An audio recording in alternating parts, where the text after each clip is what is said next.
ওনার কাছে আবু লুলু আল মাজুসি এক অগ্নি উপাসক এসে বিচার দিল, ইয়া ওমর আল ফারুক, আমার মনিবের নাম হচ্ছে মুগীরা ইবনে শুবা, সে প্রতিদিন 4 দিরহাম করে আমার কাছে চার্জ করে। এত টাকা চার্জ করে কেন?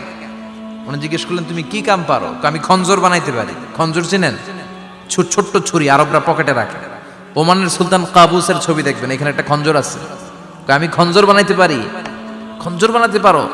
মদিনায় তো কেউ বানাতে পারে না, তুমি খঞ্জর বানাইতে পারো? তুমি তো অনেক টাকার মানুষ মিয়া, তোমার মনিব তো অল্প টাকায় চার্জ করছে, এটা দিতেই হবে। আবু লুলু কয়, ওমর তুমি সবার জন্য এত নরম, আমার জন্য গরম, তোমারে আমি বুঝাবো। সে বাড়িতে যে একটা খঞ্জর বানালো, মাকবাদাতুহু ফি ওয়াসাতিহি, যে খঞ্জরের হ্যান্ডেল হচ্ছে মাঝখানে, 2 দিকে ধারালো ছুরি, এটা ধার দেয়। আর কয়, ওমর তোরে আমি বুঝাবো। প্রতিদিন ধার দেয়। সাইয়েদনা ওমরে ফারুক মসজিদে নববীর ইমাম, ওয়া কানু ইউসাল্লুনা বিগালাস, তখন ওনারা অন্ধকারে নামাজ পড়তেন আউয়াল ওয়াক্তে। আমরা তো দেরি করে পড়ি, সুন্নাহ অনুযায়ী আগে আগে পড়া ভালো। আপনি মসজিদুল হারামে গেলে দেখবেন যে কত আগে ফজর পড়ে, ফজরের 1-1.5 ঘন্টা পরে সূর্য ওঠে, ঠিক কিনা? তো সে একবার ছদ্মবেশে ফজরের সময় প্রথম কাতারে যে হাজির, আসলে কিন্তু মাজুসি, সূর্যের পূজা করে। খঞ্জরটা নিয়ে এসে দাঁড়ালেন। ওমরে ফারুক ফজরের সময় ঢুকলেন, বললেন আকিমিস সালাহ, একামত দাও। একামত দেয়া হলো। ওমরে ফারুক আল্লাহু আকবার বলে অন্ধকারেই ফজরের সালাত শুরু করলেন। প্রথম রাকাত যখন পড়ে ফেললেন, রুকুতে যাবে, ইন দ্য মিন টাইম সে খঞ্জর বের করে ওমরে ফারুককে 3টা স্টেবিং করেছে। একটা নাভিতে মারার সাথে সাথে নাভিটা কেটে গেল, আর একটা এই পাশে পাজরে, আর একটা পেটের মাঝখানে, পেটও কেটে গেল। ওমরে ফারুক বললেন, কাতালানি আল কালব, এক কুকুর আমারে মেরে ফেলেছে। ওমরে ফারুককে পিছনে নিয়ে যাওয়া হলো। আব্দুর রহমান ইবনে আউফকে টেনে ইমামতির জায়গায় নেওয়া হলো। আর সে কাতারের মাঝখান দিয়ে খঞ্জর ঘুরাতে ঘুরাতে আগাতে লাগলো। ওর খঞ্জরের আঘাতে 7 থেকে 8 জন সাহাবী স্পট ডেথ, জায়গায় শেষ। ওমরে ফারুক বেহুশ। ওমরে ফারুক, ওনার মুখে দুধ দেয়, দুধ ওই নাভি দিয়ে বের হয়ে যায়।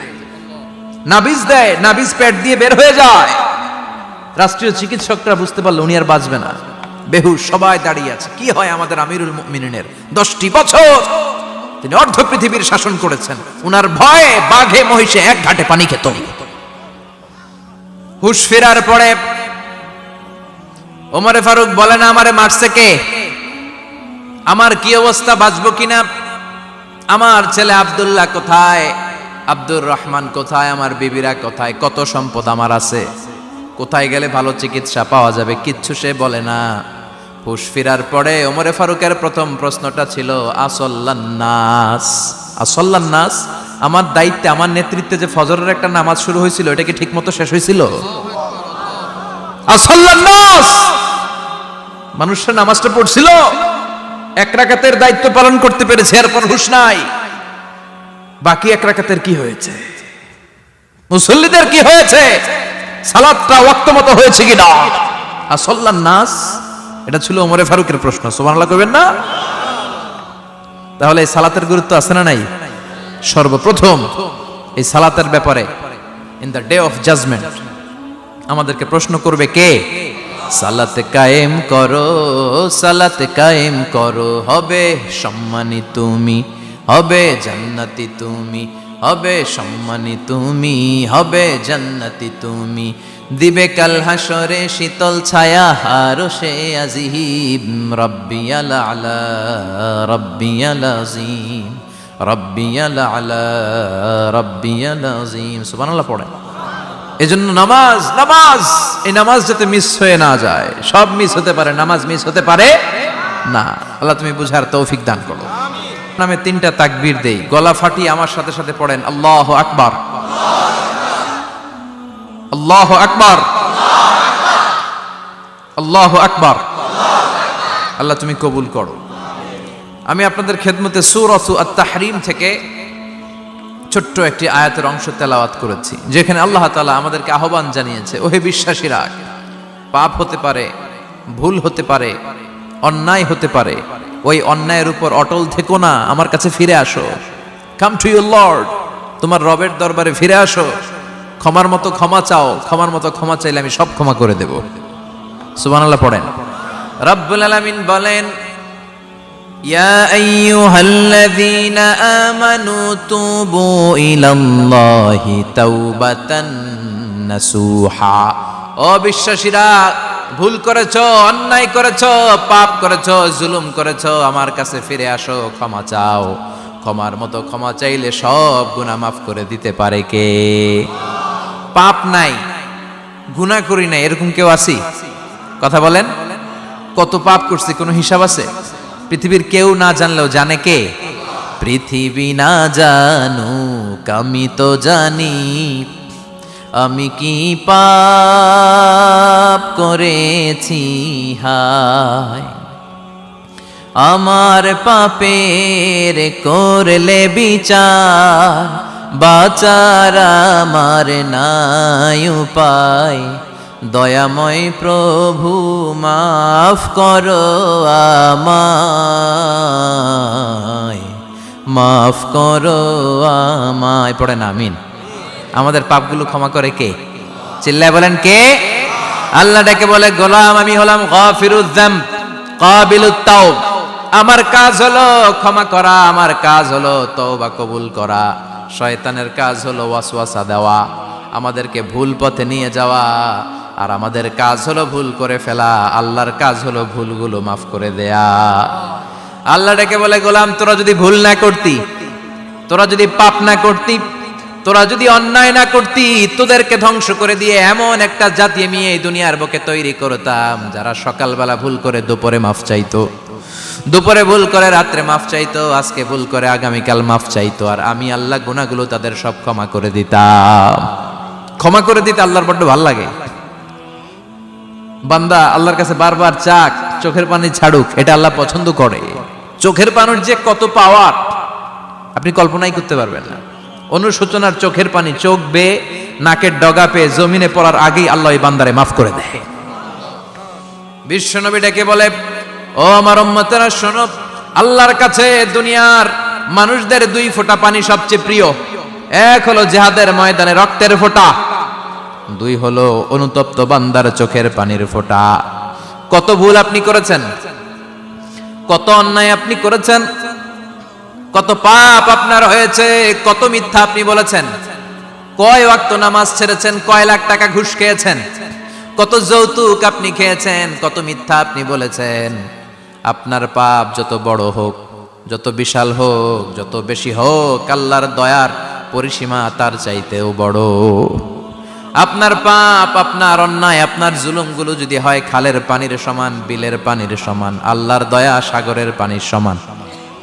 আপনার পাপ যদি হয় সাগরের পানির সমান, আল্লাহর দয়া মহাসাগরের পানির সমান। আপনার পাপ আর অন্যায় যদি হয় পাহাড়ের সমান, আল্লাহর দয়া আকাশের সমান। আপনার পাপ যদি হয় আকাশের সমান, আল্লাহর দয়া আরশের সমান। এজন্য আল্লাহ বললেন, ইয়া আইয়ুহাল্লাযীনা আমানু তুবু ইলাল্লাহি তাওবাতান নাসুহা। ও আমার গোলাম, তুই তোর নিজেরে যত বেশি ভালোবাসিস তার চেয়েও আমি তোরে বেশি ভালোবাসি। তোর বাবা মা তোরে যত বেশি ভালোবাসে তার চেয়েও আমাদেরকে বেশি ভালোবাসে কে? আল্লাহ বললেন, ভালোবাসারে তৈরি করার পরে আমি 100 টুকরা করলাম। চিল্লায় বলেন কয় টুকরা?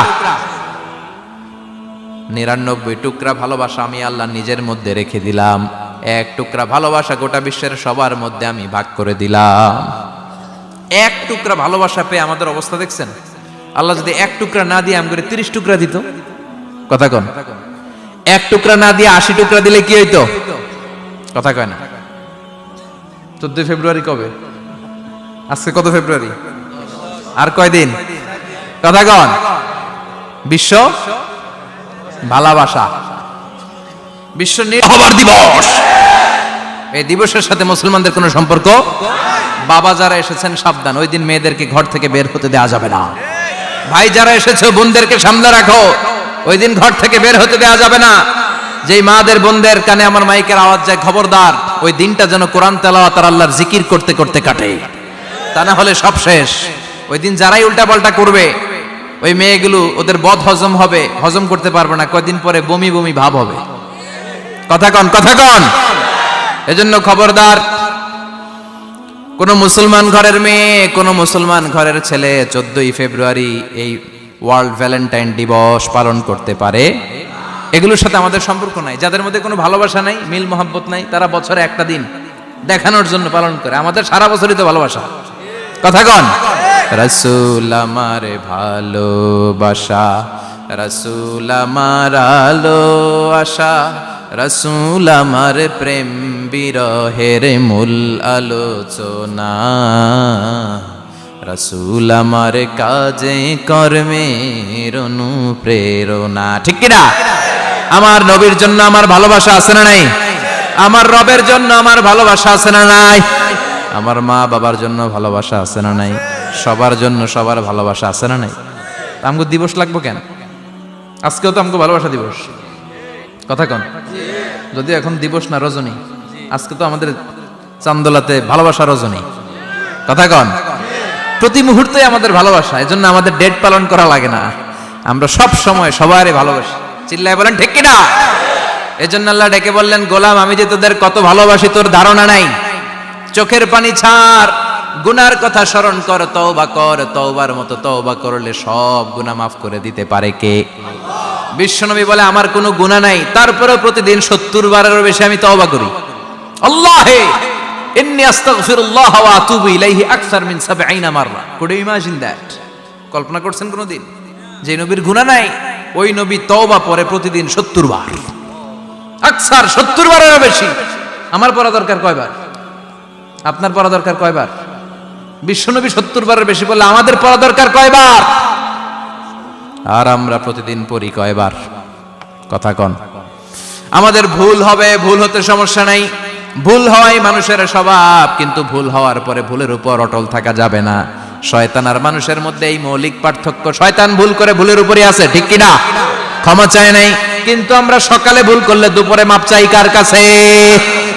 19 সালে ভুল করলে 20 সালে মাপ চাই কার কাছে? মৃত্যুর আগ পর্যন্ত আমরা ক্ষমা চাইলে ক্ষমা করে দিবে কে? সব সময় 24/7 তওবার দরজা খোলা, দুইটার সময় ছাড়া। ভালো করে মনে রাখবেন, মুখস্থ ঠোঁটস্থ যেন থাকে। দুইটার সময় তওবা কবুল হয় না, চিৎকার করে বলেন কয় সময়? এক হলো বাদাল গারগারা, গারগারানি যখন আসে, মালাকুল মাউত যখন চলে আসে, মালাকুল মাউতরে যখন দেখে ফেলবেন তখন তওবা কবুল হবে নাকি? কথা কন। ফেরাউনের নাম শুনছেন? ওরা যখন আল্লাহ লোহিত সাগরে ডুবাইয়া পানি খাওয়াইতে লাগলো, পানি খাইতে খাইতে পেটটা হয়েছে এত বড়, আর পানি খাইতে পারেন। এরপর হাত তুলে কয় আনা মিনাল মুসলিমিন। কোরআনের আয়াত, আনা মিনাল, হাত তুলে কয় আমি মুসলমান। ফেরাউন না বলে মুসলমান, আমরা যাবো কই? কথা কও। ফেরাউন হাত তুলে কয় আনা মিনাল মুসলিমিন। আল্লাহ কয় টাইম ইজ আপ, দেরি করছস। অনেক সময় দিলাম, অনেক সুস্থ রেখেছি, ক্ষমতা দিয়েছি, দাপট দিয়েছি, তখন যদি ঘাটটা নত করে, মাথাটা নত করে একবার ক্ষমা চাইতি, ফেরাউন তোরেও ক্ষমা করে দিতাম। কিন্তু সময় শেষ হওয়ার পরে আমি মুসলমানদের অন্তর্ভুক্ত বললে কোনো লাভ হবে নাকি? আল্লাহ বলল সময় নাই, সময় শেষ। কারণ মুসা আলাইহিস সালামের চাচাতো ভাই অনেক দাওয়াত দিল, জাকাত দে। কারণকে জাকাত দিব না, এই সম্পদ আমি কামাইছি, আল্লাহ দেয় নাই। মুসা আলাইহিস সালাম বললেন তাহলে আযাবের অপেক্ষা কর। আযাব চলে আসলো। আল্লাহ বলেন মুসা সেফ জোনে যাও, সরো, এখনই আযাব। ফাখাসাফনা বিহি ওয়া বিদারিহিল আরদ, পুরো ফাইয়ুমের জমিনটার আল্লাহ কাঁপিয়ে দিলেন, আর কারণকে সহ পুরো সম্পত্তি তার জামিনের ভিতরে দাবিয়ে দিলেন। হাঁটু পর্যন্ত কারণ দেবে যায়, ভাবছে উঠে যাবে। কোমর পর্যন্ত দেবে যায়, ভাবছে উঠে যাবে। গলা পর্যন্ত যখন দেবে যায় আর সুযোগ নাই। কয় মুসা আমার সব সম্পত্তি তোরে আর তোর আল্লাহরে দিয়ে দিলাম, আমারে বাঁচা, আমারে সব সম্পত্তি তোর আর তোর আল্লাহর, আমারে খালি বাঁচা, চাচা আপন প্রাণ। আল্লাহ বলে সময় শেষ। তার মানে বাদাল গারগারা তওবা কিন্তু আর কবুল হয়? এই হলো একটা। নাম্বার 2, বাদা তুলুই শামসি মিন মাগরিবিহা, প্রতিদিন চাঁদোলাতে সূর্য কোন দিক দিয়ে ওঠে? কথা কয় না? পূর্ব দিকে। কিয়ামতের আগ দিয়ে সূর্য আর পূর্ব দিকে উঠবে না, পশ্চিম দিক থেকে উঠবে। যেদিন প্রভাতে পশ্চিম দিক থেকে সূর্য উঠবে, ওই দিন থেকে তওবার দরজাটারে বন্ধ করে দিবে কে? তার আগ মুহূর্ত পর্যন্ত জীবনে যত গুনাহ করেছি, অন্যায় করেছি, চোখের পানি ছেড়ে ক্ষমা চাইলে ক্ষমা করবে কে? শয়তান আল্লাহরে চ্যালেঞ্জ দিছে, আল্লাহ তুমি আমারে জাহান্নামে পাঠাবা, আমিও তোমার বান্দা করে লয়ে একসাথে জামাতে ঢুকমু।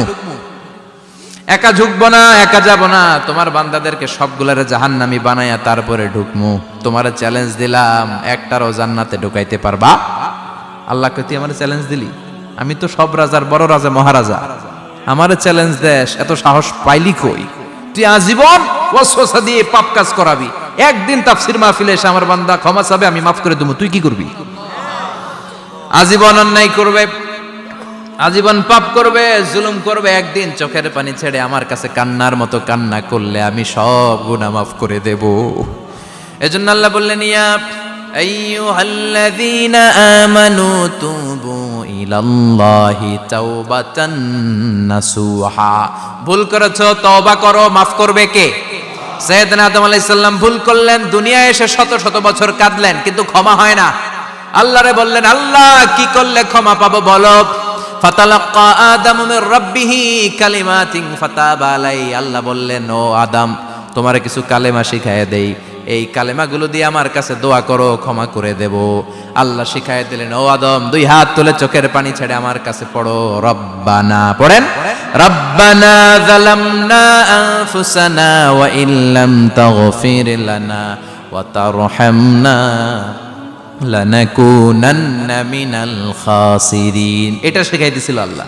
আল্লাহ, আমি জুলুম করেছি, অন্যায় করেছি, ভুল করেছি, পাপ করেছি, তুমি যদি ক্ষমা না করো, ক্ষমা করার কেউ নাই, ঠিক কি না? আমরাও পাপ করলে এই দোয়াটা পড়ার দরকার আছে না নাই? 5টা শর্ত সাপেক্ষে আমাদের তওবা কবুল করবে কে? তওবা কবুল হওয়ার কিছু শর্ত আছে, 5টা। কয়টা? চিৎকার মেরে বলতে হবে, তওবা কবুল হওয়ার শর্ত কয়টা? 1 নম্বরে হচ্ছে আল ইকরা, acknowledgement. You have to give the acknowledgement that you are the greatest sinner on earth. আপনাকে ঘোষণা দিতে হবে যে আপনি পৃথিবীর সবচেয়ে বড় পাপী। 1 নম্বর শর্ত, আপনি বলেন যে আল্লাহ, আমার চেয়ে বড় পাপী নাই, আকাশের নিচে জমিনের উপরে আমি সবচেয়ে বড় পাপী, এমন কোন পাপ নাই যেটা আমি করি নাই, ঠিক কি না? 1 নম্বরে পাপের ঘোষণা দেন। 2 নম্বরে আন-নাদাম, নাদাম মানে repentance. You have to be repentant for what you have done. আপনাকে অনুতপ্ত হতে হবে, চোখের পানি ছাড়তে হবে, আল্লাহ আমি লজ্জিত, আল্লাহ আমি নাদান, আমি পিশাচ, আমারে মাফ করে দাও। তার মানে স্বীকার গেলেন কি অন্যায় করেছেন। 2 নম্বরে আপনি অনুতপ্ত হলেন। 3 নম্বরে স্টপ, যেই পাপ করতেছিলেন ওইটা থামান, stop what you have done, যেটা করতেছিলেন আগে থামান। আপনি সুদ খাইছেন, অনুশোচনা আসলো, মাফও চাইতেছেন, আবার সুদও খাইতেছেন, হবে? আপনি ঘুষ খেয়েছেন, তওবা শুরু করলেন, আবার ঘুষও খেয়ে যাচ্ছেন, হবে? থামেন, স্টপ। 3টা গেল। 4 নাম্বার, to hate what you have done, ঘৃণা করতে হবে, যে পাপটা করেছেন মন থেকে ওই পাপটাকে ঘৃণা করতে হবে। 5 নাম্বার শর্ত হচ্ছে to determine that you never repeat this sin again in your life. আল্লাহর ওয়াদা দেন, কমিটমেন্ট দেন যে আল্লাহ, আমার জীবনে পারতপক্ষে এই পাপ জীবনেও করব না। চিৎকার করে বলেন ঠিক কিনা? তার মানে আপনি স্বীকার যান, তারপরে আপনি অনুতপ্ত হবেন, যে পাপ করেছেন থামিয়ে দিবেন, পাপটারে মন থেকে ঘৃণা করবেন, আর আল্লাহরে ওয়াদা দিবেন, আল্লাহ আর করব না। এই 5টা শর্তের আলোকে তওবা করলে জীবনের সব গুনাহ মাফ করে দিবে কে? এজন্য আল্লাহ বললেন, ইয়া আইয়ুহাল্লাযীনা আমানু তুবু ইলাল্লাহি তাওবাতান নাসুহা। তওবার মতো তওবা করো, সব গুনাহ মাফ করতে পারে কে? তওবা করবেন তো? রাজি আছেন? কবে করবেন? এই মুহূর্তে তওবা করলাম, এই মুহূর্তে আল্লাহর কাছে ক্ষমা চাই, আল্লাহ জীবনের সব গুনাহ মাফ করে দাও। আমাদের দেশে তওবা করার জন্য হুজুর লাগে, কথা কন, পীর সাহেব হুজুর, বড় হুজুর, ছোট হুজুর, হাফেজ সাহেব লাগে না? হাফেজ সাহেব, ইমাম সাহেব, এদের ছাড়া নাকি তওবা হয় না। না, এটা ভুয়া কথা। আপনি অনুতপ্ত হন, আপনি চোখের পানি ছাড়েন, আপনি আপনার রবরে বলেন, ক্ষমা করে দিবে কে? ইমাম সাহেব আসতে হবে, শর্ত না। পীর সাহেব হুজুর এসে হুজুরের হাতে হাত রেখে তওবা পড়তে হবে, শর্ত না। আপনার রবরে ডেকে চোখের পানি ছেড়ে ক্ষমা চান, ক্ষমা করবে কে? আর প্রতিদিন শতবার পড়তে থাকবেন আস্তাগফিরুল্লাহ। আওয়াজ করে সবাই পড়েন আস্তাগফিরুল্লাহ।